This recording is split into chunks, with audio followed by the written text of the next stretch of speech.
During Lent, we have been using stones. Up here we have been, and downstairs as well.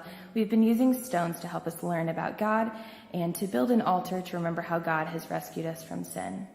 Stones are all around us. Stones can be very, very old, older than anyone alive today. Stones are older than your great-great-grandmother. Stones can be very big and very, very heavy. A big stone is hard to move and can stay in one place for a long time. Stones are usually very dense, so even a tiny pebble will sink to the bottom of a glass of water. Some stones are rough and others are shiny. Some rocks become very smooth after sand or water has worn down its edges over hundreds of years. From the oldest rock on earth to the biggest mountain to the tiniest grain of sand, all of these stones were created by God. Each one is a work of art. In the Bible, stones show up a lot. In Genesis, Jacob was sent away from his family and had to sleep in the wilderness on his journey. One night, he had to use a stone as a pillow, and as he slept, God came to him in a dream to make a very important promise to him. God promised that he would give him the land that he was sleeping on, and the Lord would bless him and his descendants. When Jacob woke up, he used his stone pillow to build an altar to God and remember this promise.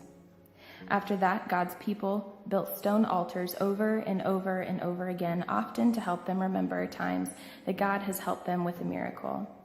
When the people of Israel crossed the Jordan, Joshua commanded the people to set out 12 stones, which were taken from the Jordan River as a memorial celebrating that the entrance of the people into the land God had promised to their ancestors.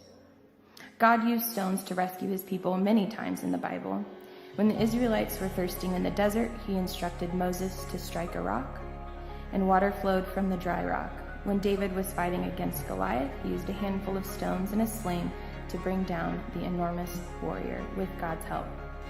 Jesus also used stones to help people understand why he had come. When the people shouted praises as he entered Jerusalem, the Pharisees told Jesus to make them be quiet. But Jesus said, "I tell you, if they were silent, the very stones would cry out." He also told a story about a foolish man whose house was built on sand that washed away, and a wise man who built his house on a strong rock that would stand firm for a long, long time. Jesus was talking about himself, the cornerstone on which God's new kingdom would be built, and a strong and firm foundation. In 2 weeks, we will come together to tell the story of another stone that played a big part of God's big rescue plan. A stone that was rolled in front of Jesus' tomb, but even that giant stone was not big enough to keep Jesus in the grave. As you saw, we had several toddlers bring forward their little stones. They painted them the last couple of weeks, so if you want, you can go take a look over there. They're just all sorts of beautiful little colors. These ancient rocks remind us that God's love for us is everlasting, and as this altar grows taller and taller, it reminds us that God is bigger than all of our problems. As we lay down our heavy stones, we remember that God wants us to put all of our heavy worries and burdens at his feet.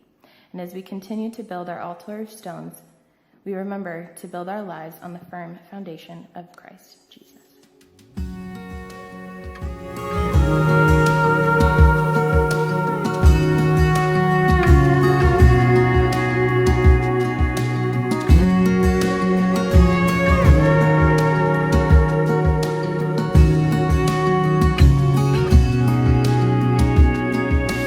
One part water and one part dust, yet you're still making trophies out of us. Making something out of nothing, it's what you do. Yet your work is never finished and it's never passed through. Gently your voice like a calming grace calls me from out of the noise. I'll forget not your dreams as we lie awake in the dark. Just don't lose heart.